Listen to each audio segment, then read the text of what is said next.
Let us pray. Our Father, we confidently ask for your strength and encouragement in our service of you through our service of others. We humbly ask for your gift of wisdom to guide us in making good laws and good decisions for the present and the future of Alberta. Amen.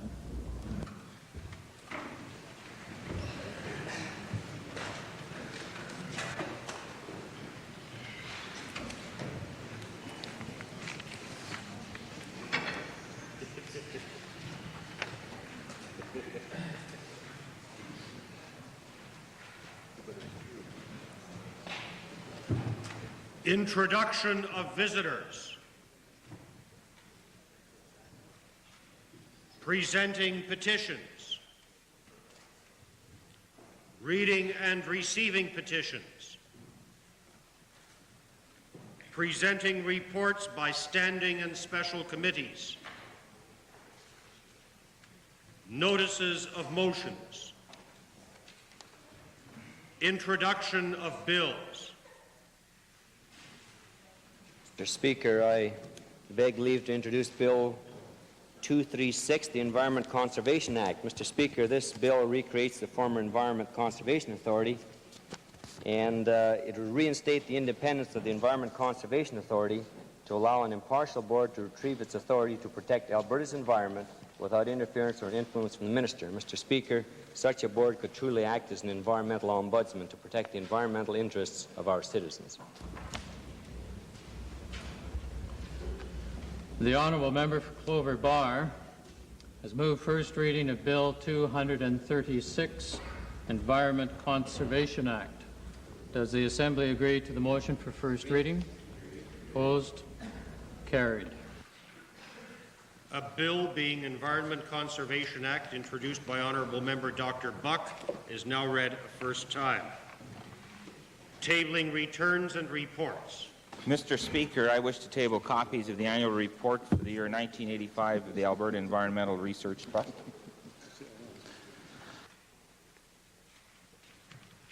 Introduction of special guests.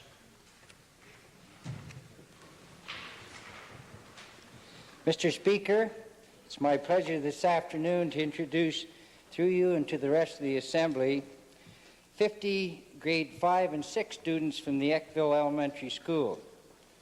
They are accompanied by their teachers, Mr. John Walker, Evelyn Lockhart, Claire McGimsey, parents Barb Post, and I would suggest Larry Staples as their bus driver. They are seated in the public gallery, and I'd ask them to rise and receive the welcome of the Assembly.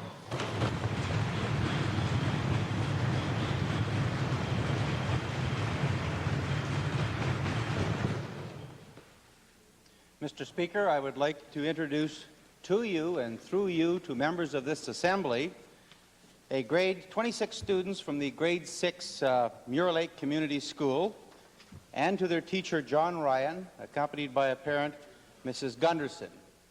The students and teachers are seated in the public gallery, and I ask that they rise and receive the warm welcome of this Assembly.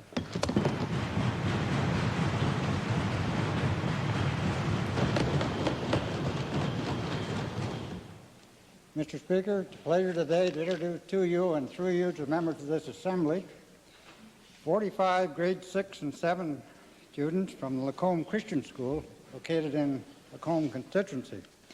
They are accompanied today by their teachers, Steve Stulka and Norman Brandsma. And hopefully they're seated up above me here in the members gallery.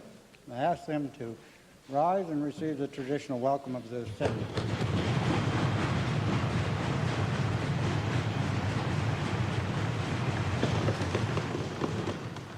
Mr. Speaker, on behalf of the member for Sherwood Park, it's my pleasure to introduce 36 grade 6 students from Madonna Community School located in Sherwood Park.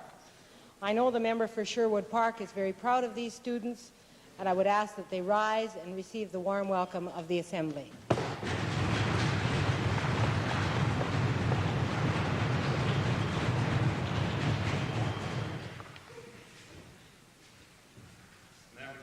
Assembly, it's a my pleasure to introduce in the Speakers Gallery this day two board members of Alberta Hospital Edmonton, Mr. Alan Castle, Mrs. Rita Thompson, and also 4 persons representing the Filipino community in Calgary, Mr. Eric Lazo, who is also a commissioner of the Alberta Human Rights Commission, Mr. Peter Yulande, Mr. Felix Claren, and Mr. Clem Tingley.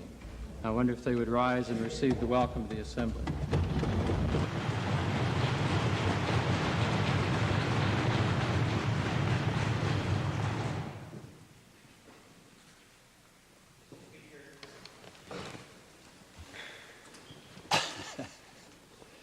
I'm privileged today. The reason I hesitate, Mr. Speaker, is I'm trying to move my guest from the Members' Gallery to the Speakers' Gallery, but I'll leave him there where he is now anyway.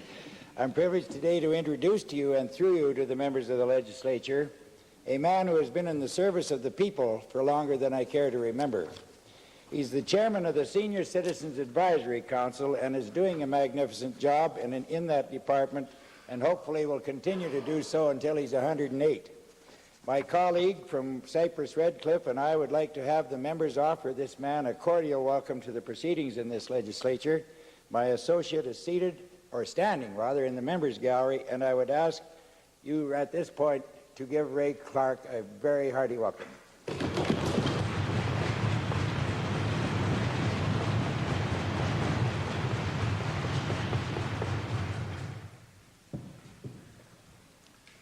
Ministerial statements. Mr. Speaker, at approximately 3:50 p.m. Wednesday, June 18, 1986, an aircraft was sighted at the 7,000-foot level approximately 3.5 kilometers north of Fortress Mountain in Kananaskis country by an Alberta government helicopter. A positive check of the site identified the aircraft as the missing Cessna with the remains of pilot Ken Wolf and wildlife biologist Orville Paul at approximately 8 p.m. last evening. No information was released until next of kin were notified. A media briefing was conducted by Canadian Armed Forces personnel at search headquarters late last evening. The Canadian Aviation Safety Board has begun an investigation, and the medical examiner's office is on the scene. The search forces have been disbanded. The sympathy of the government is extended to the families and friends of the victims. The government expresses its sincere thanks to all air and ground volunteer civilians, to all Alberta government personnel, and to the members of the Canadian Armed Forces involved in the search and rescue operation. Our hearts are heavy with the memory of the tragic losses incurred in the 3 air crashes this month in our province.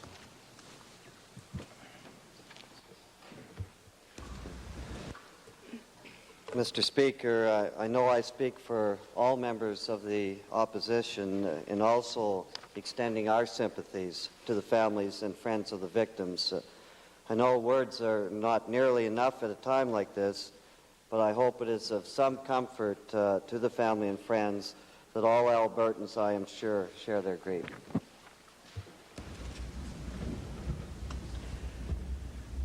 I wonder if the chair might take it as unanimous consent that the appropriate messages of condolence be extended to the families of these 2 victims.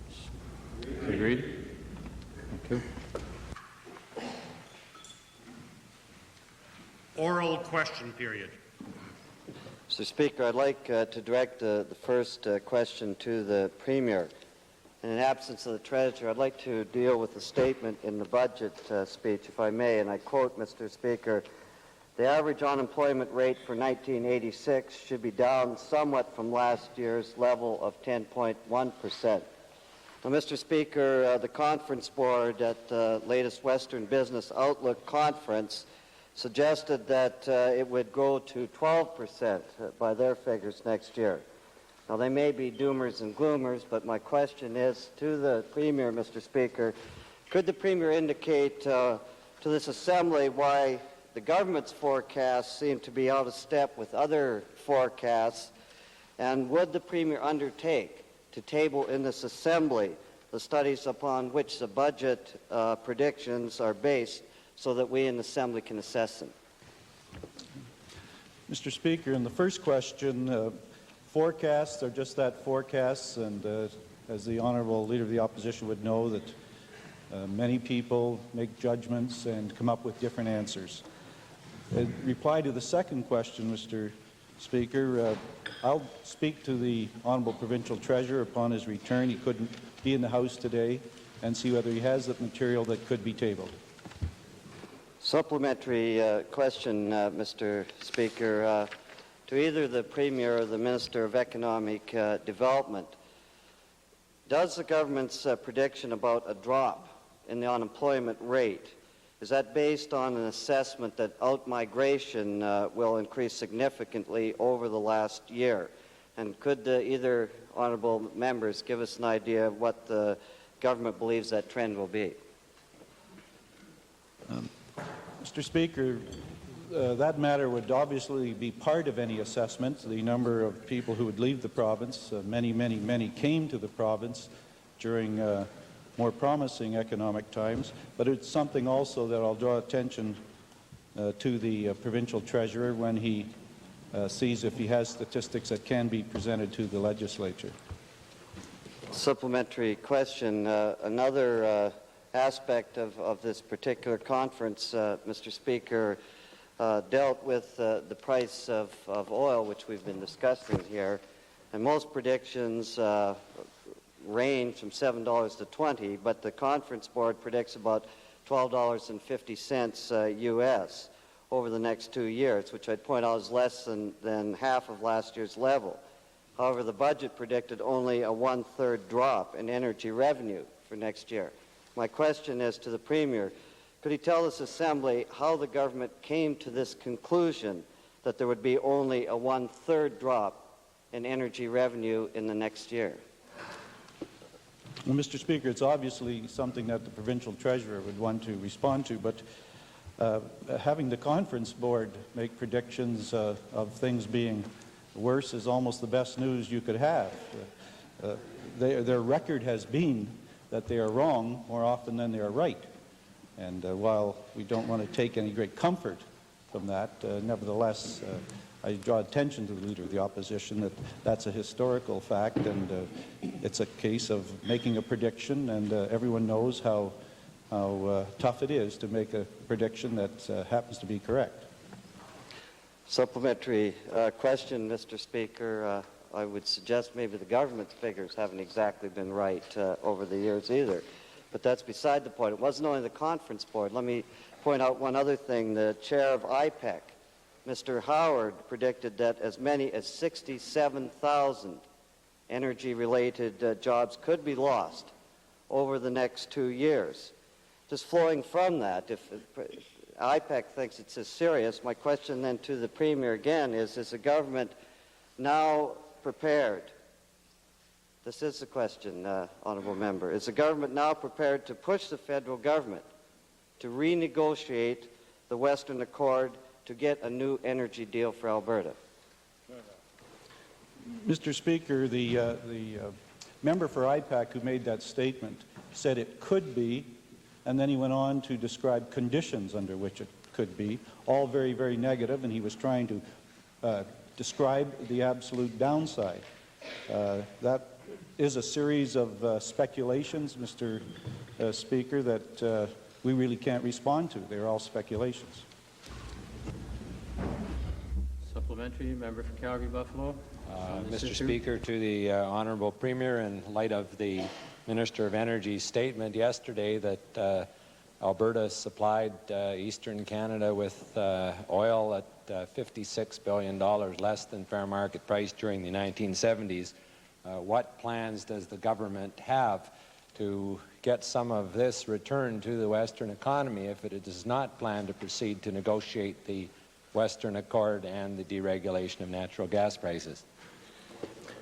The figure of $56 billion, which is an estimate, is for the amount that Western Canadian provinces shipped resources to other parts of Canada below the world price, sort of, I guess, the cost of being Canadian. Mr. Speaker, we will be discussing with the federal government a variety of proposals which we think would give a long-standing ability to help our energy industry when they are having problems with the international prices being so unstable. Supplementary question to the Premier, and it's with regards to the reduced royalty revenues as projected, and as well the deficit projected in the budget of 1986-87. Could the Premier indicate what plans are in place in terms of any major borrowings outside of Canada to bring in revenue to meet that deficit? Mr. Speaker, as in the case of an earlier question, that's a very appropriate question to ask of the provincial treasurer, and I'm sure when he's in the House I will mention it to him that it was raised by the member from Little Bow, but he should deal with it when he returns. Second question, Leader of the Opposition. Mr. Speaker, I'd like to focus on another part of provincial revenues that we haven't discussed, and I'll ask the first question of the Premier. In view of the fact that the Treasurer is, I expect, discussing federal transfer payment cuts in Victoria today, given that we've been talking about a huge deficit, we can argue how big that's going to be, but it's huge by anybody's standards. What concrete action is the government taking to prevent the loss of an estimated $530 million in federal payments to Alberta over the next 5 years? Mr. Speaker, when the provincial treasurer returns, he may want to supplement anything I say now, but this is a matter that was dealt with at the First Minister's meeting in Halifax in November. Several of the provinces felt, as we did, that one of the major problems facing Canada is the huge federal deficit.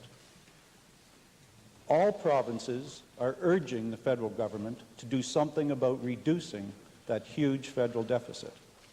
And yet, when the federal government takes some moves to try and reduce that federal deficit, immediately cry, don't do that, because it happens to impact on us.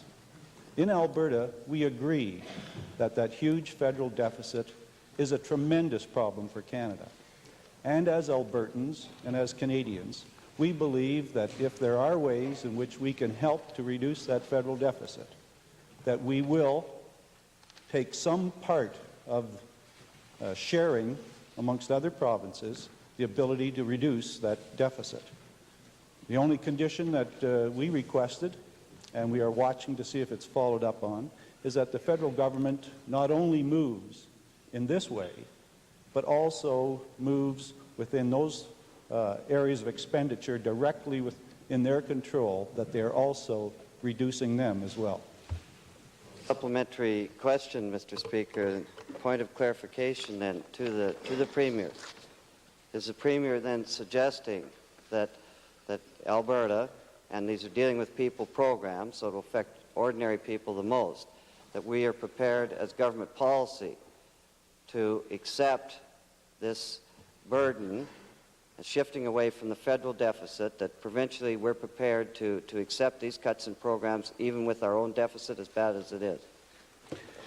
The Honourable Leader of the Opposition should know, Mr. Speaker, that it is not a cut, it is a reduction in the rate of growth of these payments. In fact, our revenues go up. They go up quite dramatically between now and 1991. Nevertheless, Mr. Speaker, we are prepared to assist in reducing what we think is a tremendous problem for Canada in that large federal deficit. We think all Canadians should share, and we as Albertans are prepared to share.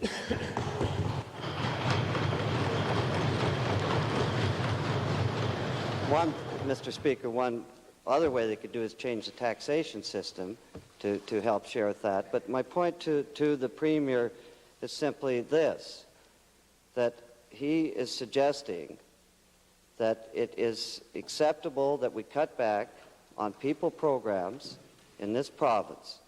And the second part of that, would he accept the fact then that recognizing that's de-indexing, it was still $530 million less that we would have over the next 5 years? Would he confirm that's approximately the figures that we would be missing under the federal program. Mr. Speaker, there's an argument about the exactness of the figures because it is a decline in the rate of growth, and that rate of growth is built on taxes and other things. But there will be a decline, and it will be somewhere in the figure of several hundreds of millions of dollars. There's an argument as to how much it is. There's also an argument that because the federal government is increasing its taxes and de-indexing, that in fact, as we are part of the taxation system, we are therefore increasing our share of the taxes and reducing the amount of reduction. However, Mr. Speaker, I have made no comment that we were prepared to reduce our programs to that amount.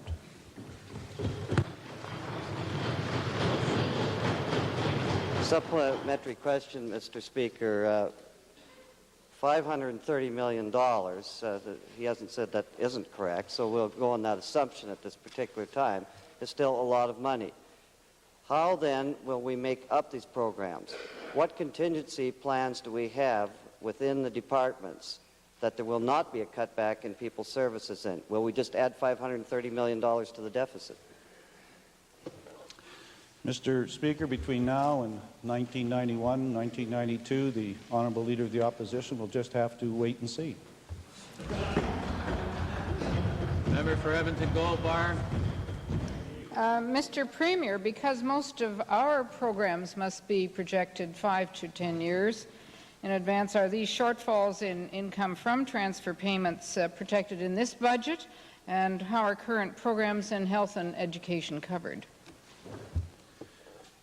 Mr. Speaker, more and more of the questions are those that should appropriately be directed to the provincial treasurer, but I would just say to the honourable member for Gold Bar that in this budget we have preserved the excellence of the programs she mentioned and in fact increased the funding for them. Chair recognizes the member for Edmonton Gold Bar to represent questions on behalf of her absent leader. Thank you, Mr. Speaker. To the Honourable Minister for Municipal Affairs. Mr. Minister, the Alberta Municipal Partnership in Local Employment Program, I have to be careful with the title, sir, so inappropriately the acronym for this program is AMPLE, was introduced by the government and repeated in this budget, and it's based on per capita grants to municipalities over time. As unemployment continues to soar in this province at an unacceptable level, particularly in urban centres, does the minister not feel compelled to restructure this program to make direct job creation a requirement? Mr. Speaker, that would be a conditional grant instead of a unconditional grant to the municipalities. And I think the official and widespread position of all municipal councillors and councils is that they seek more unconditional funds. We are responding to that. A supplementary, Mr. Speaker. Mr. Minister, again to underline, unemployment is critical. Will the government now reorganize the financing schedule of the program to make the funds available in 1 to 2 years instead of the over 7 to 9 years as is projected? Make them available now when they are desperately needed, not over 8 to 9 years. Well, Mr. Speaker, the proposal is that the funds are part of a program which will probably take about 8 years to complete.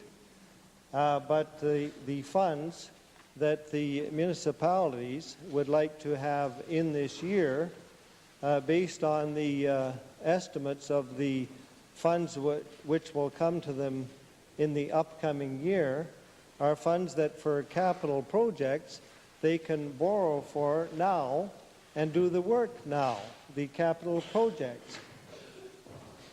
Mr. Speaker, Mr. Minister, can the government guarantee a quick start-up for the program this year when the jobs are most desperate instead of a slow start-up in '87 as you've described to us?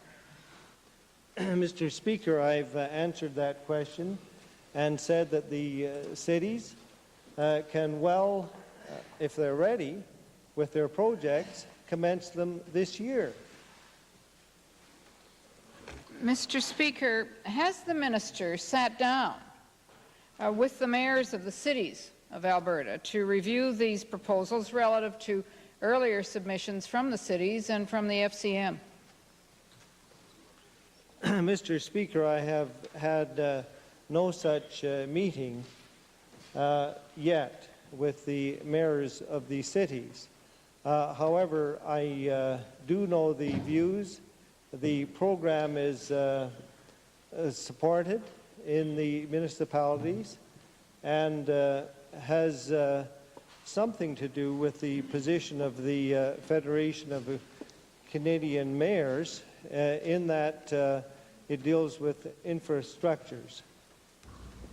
Supplementary other parties. The member for Edmonton-Beverly.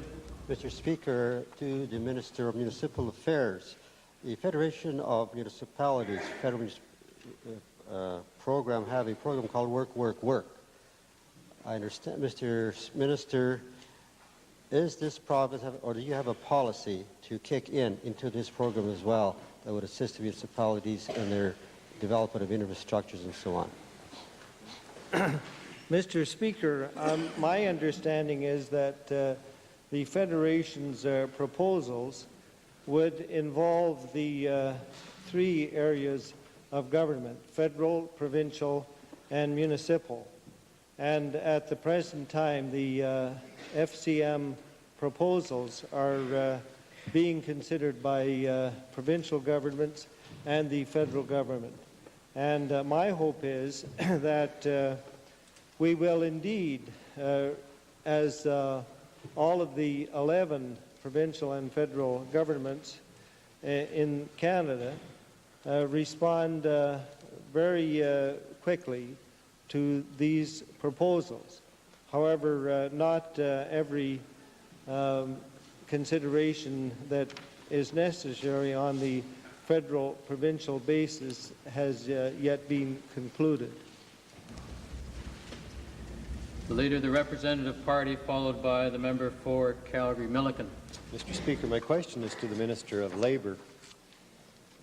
Could the Minister tell the Assembly whether the government, or it is in government policy, to consider it an unfair labour practice for an employer not to rehire employees after a settlement has been reached in a strike? Mr. Speaker, it is indeed an unfair labour practice once a settlement is reached after collective bargaining not to take back employees who have continued to be employees during the period of the strike or lockout. Mr. Speaker, a supplementary question to the Minister. Mr. Speaker, the practical applications of the answer given by the Minister are certainly pertinent to the current situation at Gainers.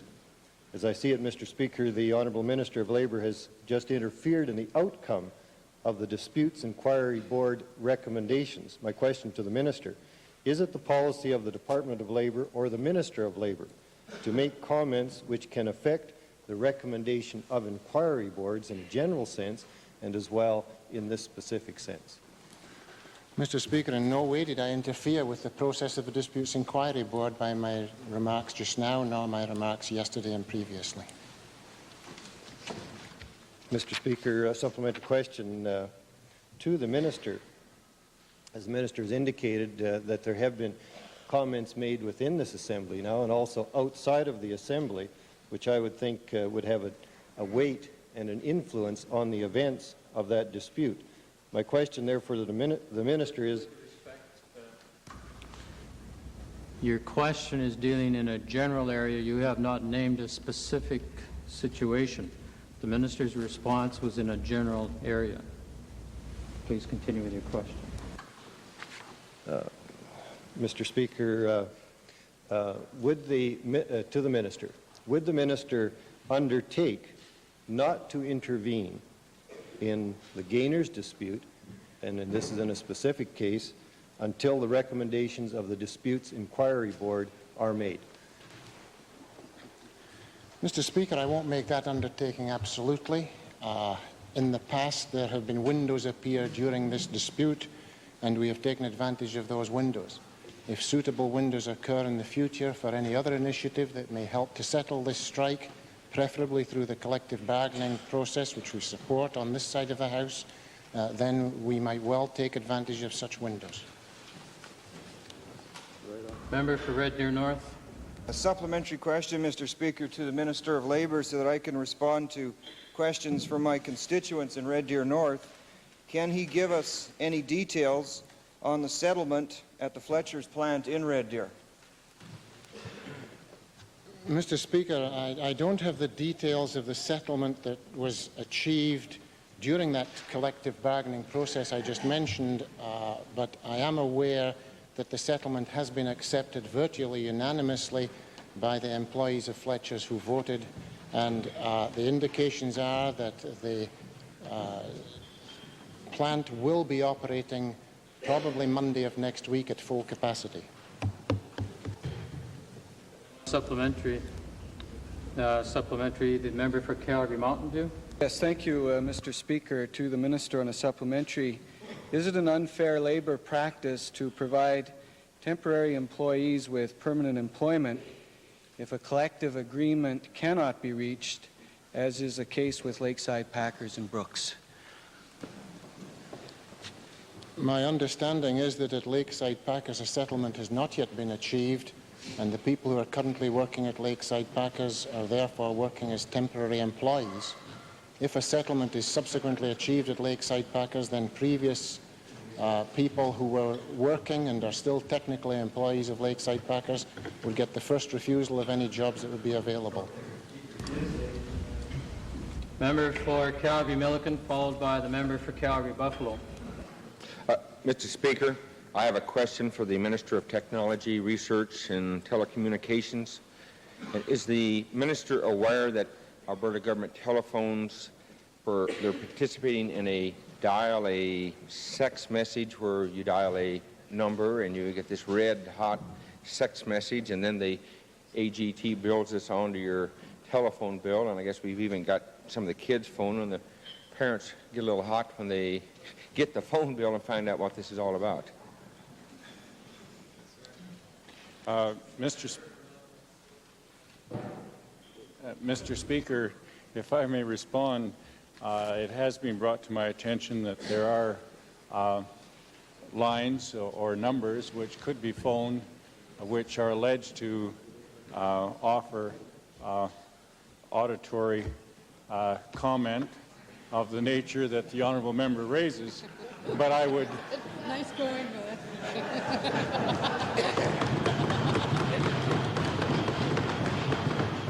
Mr. Speaker, I have no personal knowledge of whether they're red hot or not.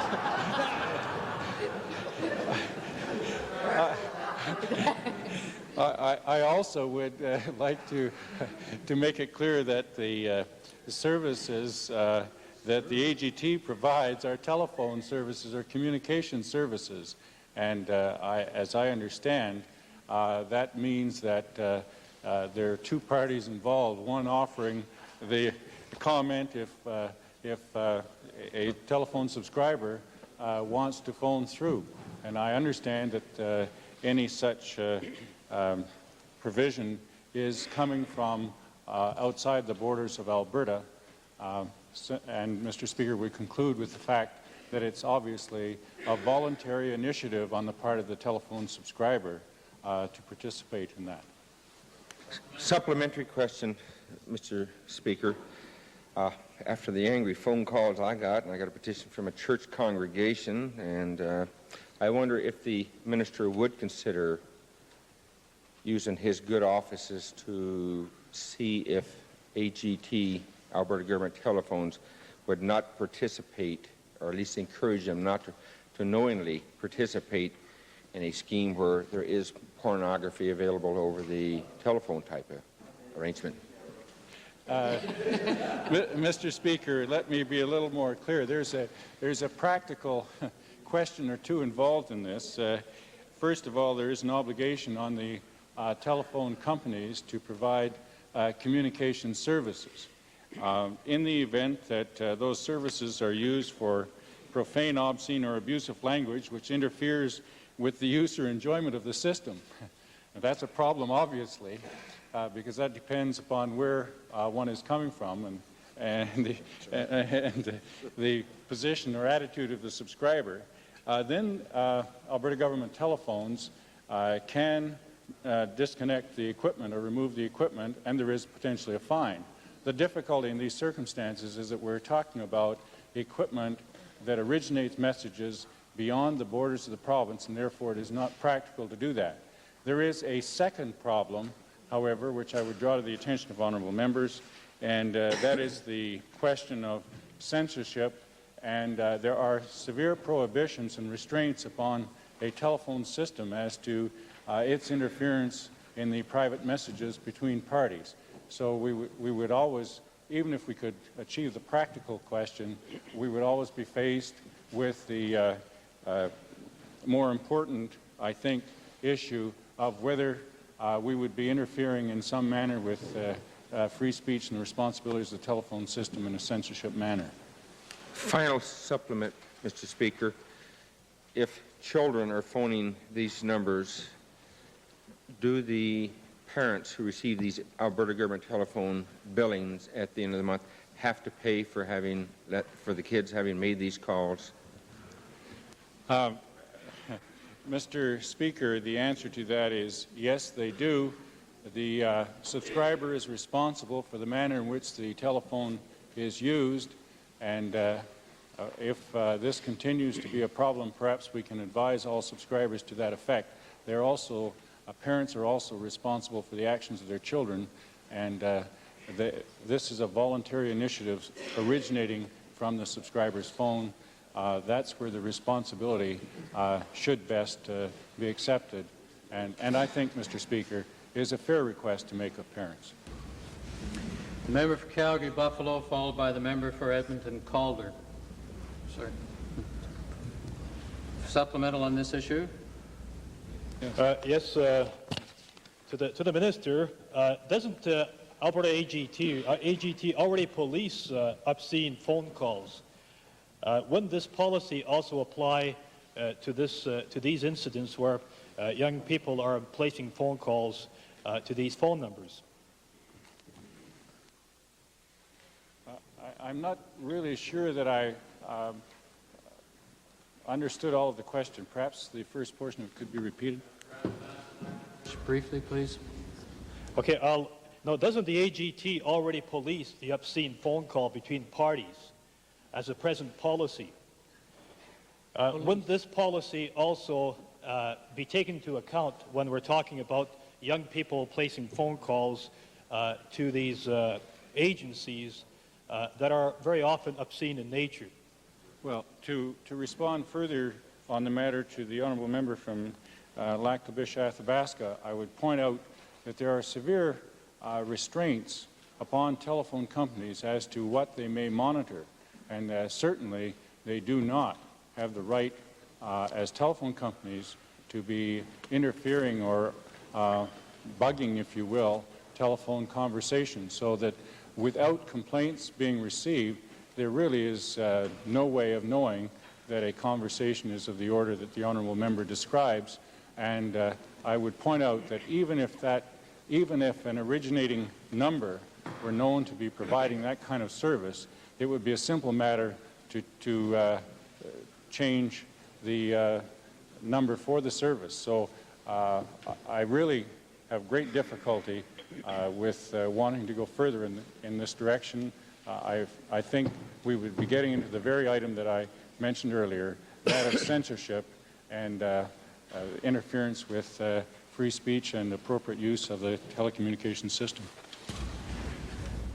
Member for Calgary-Buffalo, followed by the member for Edmonton-Calder. Mr. Speaker, a question to the Honourable Minister of Energy, if only so that he won't be shocked if I don't address it to him. However, I might mention, Mr. Speaker, this is a matter of some overlapping jurisdiction, and it may be an appropriate matter for the Minister of Forestry, Lands and Wildlife, who I see isn't absent, so I hope that some member of the House will feel free to answer this very important matter. It relates the Minister of Energy. To the Minister of Energy at this stage, and it proceed. relates to the recent Shell sour gas well approval adjacent to the Waterton Lakes National Park. And can the Minister tell the House why, in light of the major shut-in gas supply in this province and the abundance of gas prospects throughout the province, the government is going to allow Shell Resources to drill a natural gas well in this sensitive area after it turned down 2 prior applications for environmental reasons? Well, Mr. Speaker, as the honourable member knows, the ERCB is involved in making decisions with regard to such matters, and this particular decision was made with a number of criteria outlined in what the company has to do or conditions they have to fulfill in proceeding. So I'm sure that all those who intervened and were heard in the case and that ERCB took those into account in making their decision. I'm sure that will be of great comfort to the House, Mr. Minister.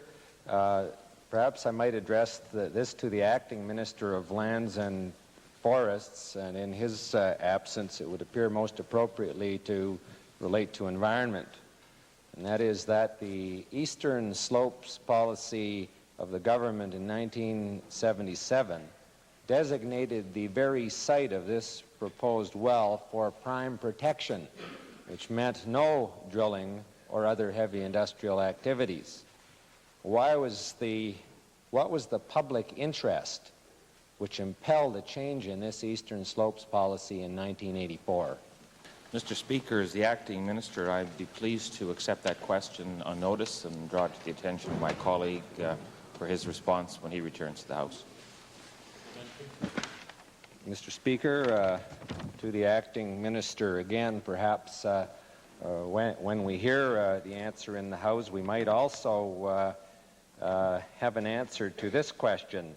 The change in 1984 was undertaken without public hearing. In light of a very great deal of public concern over this matter, will the government undertake to delay the drilling of the Shell well while the matter of the Eastern Slopes policy is the subject of a public hearing which it so well deserves? Mr. Speaker, I'd be pleased to draw that question to the attention of my colleague as well. Supplement the answer in that the ERCB came to their decision primarily, as I mentioned, in taking into account environmental concerns, and they thought that the well could be safely drilled with minimal impact on the environment or disruption to commercial interests or recreational use in the area, but that future developments, if the well is successful, would be subject to further applications to the ERCB and public review. Calgary, Buffalo. Mr. Speaker, I believe that this would be most appropriately addressed to the Minister of Tourism, and he may wish to refer to the Minister of Parks and Recreation, because I have here a letter of February 28, 1986 from Mr. Trinchy, who was then the Minister of Recreation and Parks, who wrote that his department recognized the tourism values of this area and its potential for a future potential park. Can the Minister of Tourism tell this House how he considers that the presence of sour gas wells in this area will enhance its potential for tourism? Mr. Speaker, we're always watching with concern areas that may have the potential for tourism development. The Shell's Jetland plant north of the Waterton Lakes National Park is one that has, of course, come to the Department of Tourism is aware of it, and as the Minister of Energy has responded, the ERCB has made a decision on it, and as I understand, held public hearings. Any further concerns that would come from that, of course, we will review and respond in due course. The Minister of Recreation and Parks, Mr. Speaker, may wish to supplement that answer. Supplementary. Could the Minister advise the House what impact in the 1990s would take place in terms of employment in the Pincher Creek area, particularly the 250 employees of the Shell Waterton gas plant, if exploration does not take place to extend their natural gas fields? Well, I think the honourable member makes a good point in that, and I guess that answers the question. But certainly, as I mentioned, the ERCB, in taking into account environmental concerns, have strict guidelines that will be in effect to reduce any potential blowout in the area. As well, Shell's emergency response plan and its drilling plan subject to ERCB approval before drilling starts. And there will be no drilling during the peak summer tourist season. And if there is uncontrolled flow, it would be ignited immediately for public protection. Final supplementary, the member for Edmonton-Glengarry. Thank you, Mr. Speaker. In the light of a virtual absence of any direct testing on the health effects of sour gas well flare-offs, which I believe has never been done in the province, could the Minister for the Environment explain on what environmental grounds the ERCB made their decision to okay that well, and if there are plans for that type of testing in future so that they can have sounder environmental grounds on which to refuse that kind of development? Mr. Speaker. Thank you very much. I really appreciate that.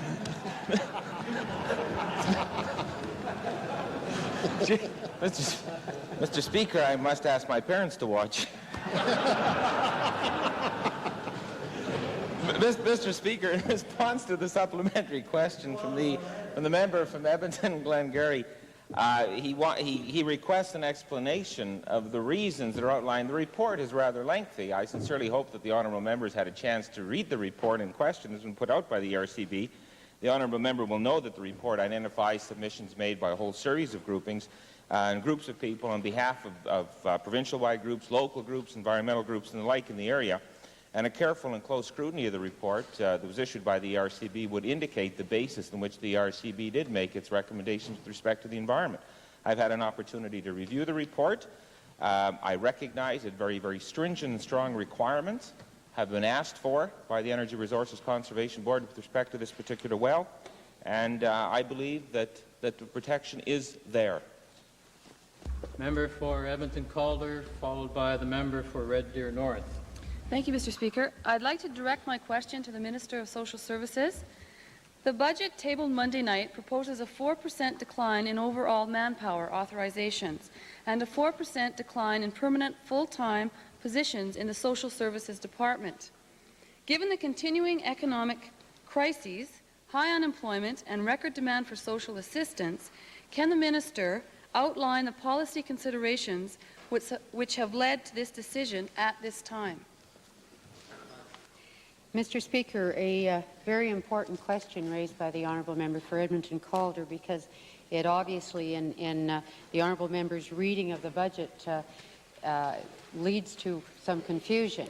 I think that Honourable Members who were in the House previously will recall some questions about the manpower and numbers of people who actually work for the Department and our efforts towards the downsizing, if you will, of the Department, and actual numbers who work for the province of Alberta as opposed to either the private sector or community organizations.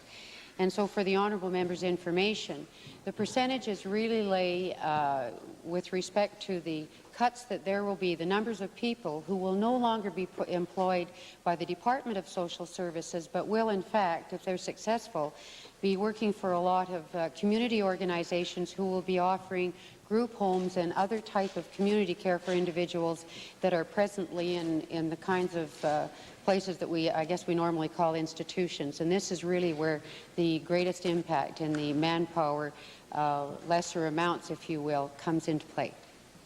Supplementary to the Minister. For clarification, Is the minister stating that it is now this government's policy to shift the responsibilities of her department to the already strained voluntary charity community? Mr. Speaker, I think that it would be appropriate to say at this point in time that we're very proud of our community organizations, and they believe that the community organizations, have made requests to do much of this work, look after much of the community activities themselves. Believe that they are in a much better position to respond to the needs. Many of the people, obviously, who are involved in these organizations may be parents of individuals who have been formerly in institutions around the province. This type of situation. They have been great advocates of a return to community living all across the province. They don't see the role of the province of Alberta as being responsible for their young people, only in a nominal sense, and also, on the other hand, while not in the sense of having direct control over these people's lives, by looking at the budget, I think the honourable member will realize that the province of Alberta and the citizens of Alberta continue to bear the greatest proportion of the cost with respect to this kind of care. To the minister. Does the minister have any mechanism to assess the degree to which continual reductions in social service positions allocations reduce the ability of the department to respond to increasing public needs? Mr. Speaker, obviously I'm not being very clear because the honourable member continues to ask the same question. The reductions are not in the area of direct services that we provide to the people of Alberta. The reductions basically are the areas where people are no longer in the direct care of the government of Alberta, but are in fact in the care throughout the province of organizations who are now being funded by the province of Alberta.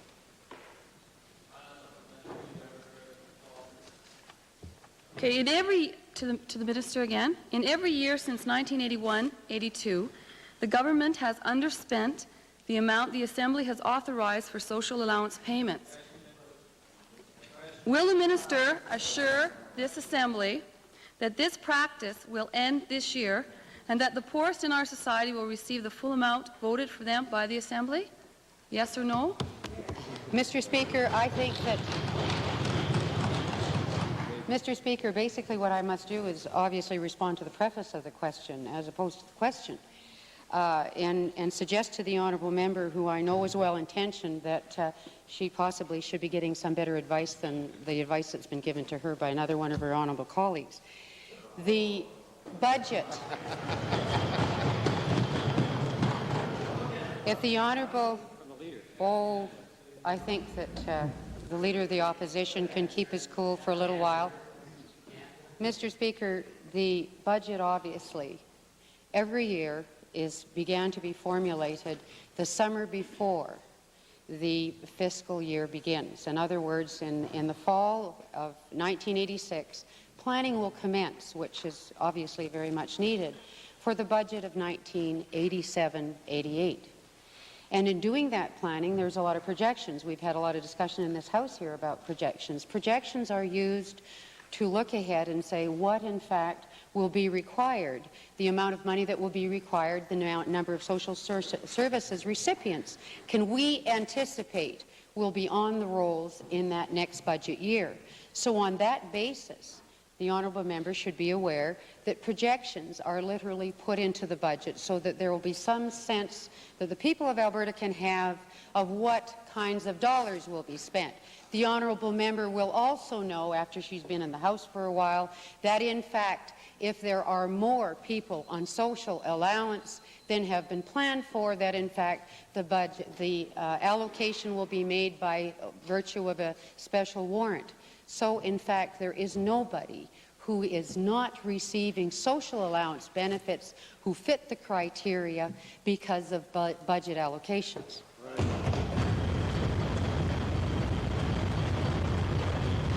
Final supplementary, member for Edmonton Gold Bar.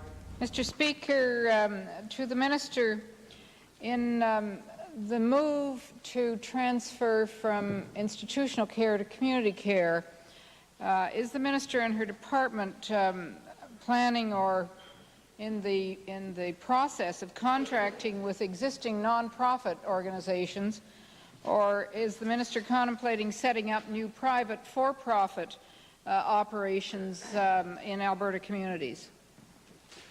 Mr. Speaker, thus far, the majority of our work has been done in a contracting basis with the community organizations already in existence. We have come to the end of question period. This comes as a great surprise to me, because it means that I'm starting to enjoy this a bit more up here. The chair has recognized the member for Red Deer North, and I wonder if we might have the unanimous consent of the Assembly to entertain a brief series of questions from that member. Opposed? I didn't hear any opposition. We'll carry on. The member for Red Deer North, please. Thank you, Mr. Speaker. This is also directed to the Minister of Social Services, though this is not a supplementary question. In view of the settlement at Fletcher's and the ongoing dispute at Gaynors in Edmonton, could the Minister please explain why she maintains a policy which insists that social allowance benefits not be provided to strikers, while at the same time allowing some benefits to be given to some of the alternate workers at Gaynors?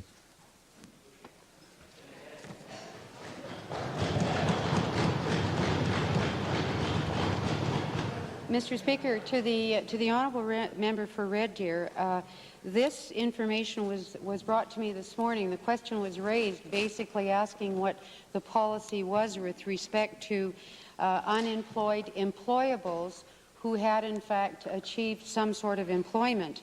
My information is that we've had a policy apparently in place for some 20 years that will give shelter and food to unemployed employables for a period of time until they receive their first check at whatever employment they have achieved.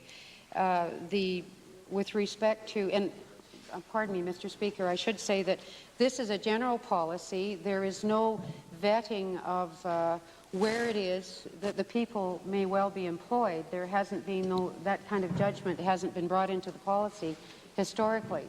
I think it's also important to note that the policy with respect to strikers does have in place the provision of food for the families of strikers should they request that particular assistance. Supplementary, but the final supplementary on this issue, the member for Edmonton Strathcona. Thank you, Mr. Speaker. When it happens, as it has happened, that a scab so employed is on assured income, that's to say, what mechanism is in place to make sure that the appropriate adjustments are made to that assured income supplemental? Mr. Speaker, as we're talking about people here for the information of the House that I understand in the specific situation that has been raised are employed legally, and obviously that is something that we must be assured of, and whatever adjustments would be made to anybody in that category are also made in this situation. May the Honourable Attorney General reply to a question which he took as notice on Monday this week. Mr. Speaker, the Honourable Member for Vegreville asked a supplementary question the other day, and I took it as notice. With respect to the subject of the Attorney General's Department commencing prosecutions relative to the Pork Producers Marketing Board and the Marketing of Agricultural Products Act. It is not the policy of the Attorney General's Department of this government to commence prosecutions without complaints having been received by the department. Therefore, whether or not any future alleged violations of the Act would be prosecuted would depend upon a complaint being made to the department and upon an appropriate assessment of the facts and circumstances of each individual complaint, and subsequently based upon evidence and covered by a proper investigation. One final comment with respect to question period. Again, we have seven members of the Assembly who are not able to participate in question period today. I would like to encourage all parts of the House once again to try to adhere more closely to that interesting word called brief in terms of both questions and answers. Orders of the day.